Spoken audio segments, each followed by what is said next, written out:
कभी कभी ना मंजिल तक पहुंचने का रास्ता सब्र और लगातार कोशिशों से ही बनता है। आज हम एक ऐसे ही मुहावरे के पीछे छिपी कहानी को समझेंगे जो हमें सिखाती है कि दबाव से उभरकर अपनी असली लय, अपनी असली रफ्तार कैसे पाई जाती है।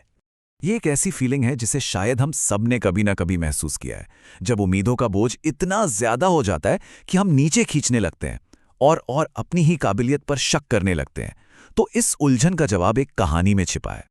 तो हमारी कहानी का हीरो है रवि, एक स्कूल एथलीट। वो अपनी टीम का एंकर रनर है, मतलब रिले रेस का वो आखिरी और सबसे जरूरी धावक, जिसके कंधों पर पूरी टीम की उम्मीदें टिकी होती हैं।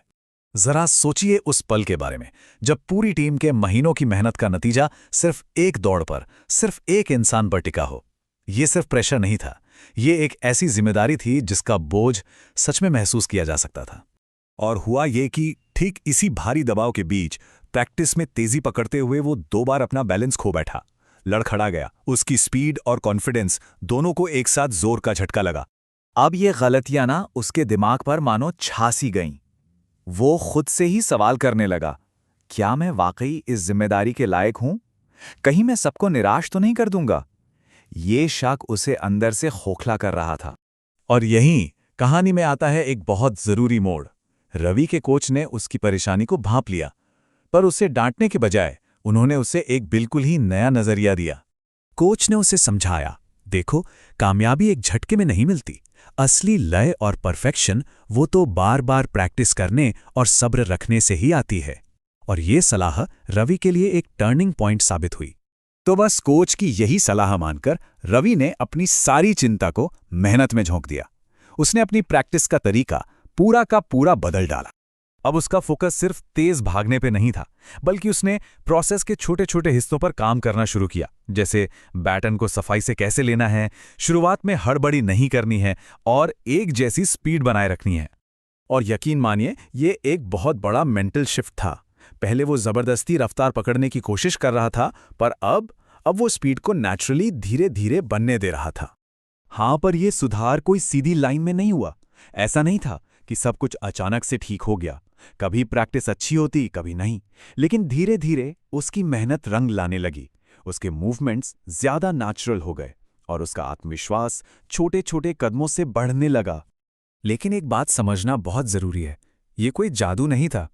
कॉन्फिडेंस बढ़ने के बावजूद वो पुराना डर और शक रह रहकर वापस आ जाता था।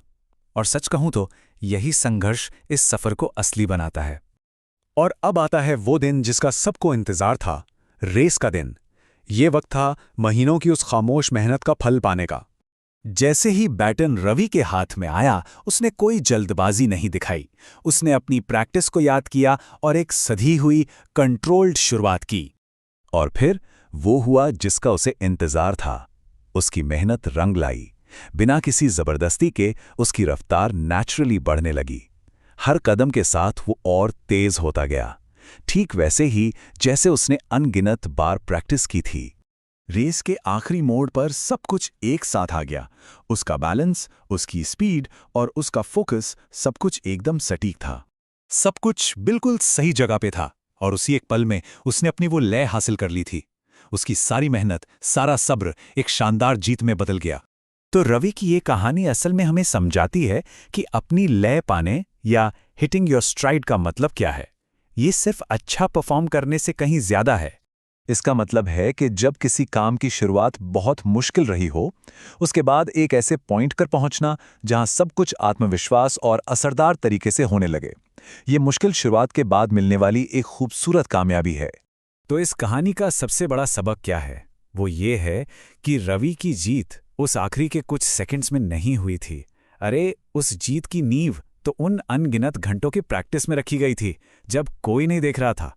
सफलता प्रोसेस का नतीजा थी, सिर्फ परफॉर्मेंस का नहीं।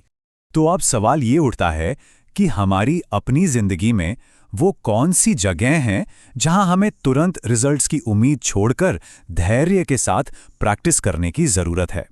शायद तभी हम भी अपनी असली लय खोज पाएंगे। इस पर जरूर सोचिएगा।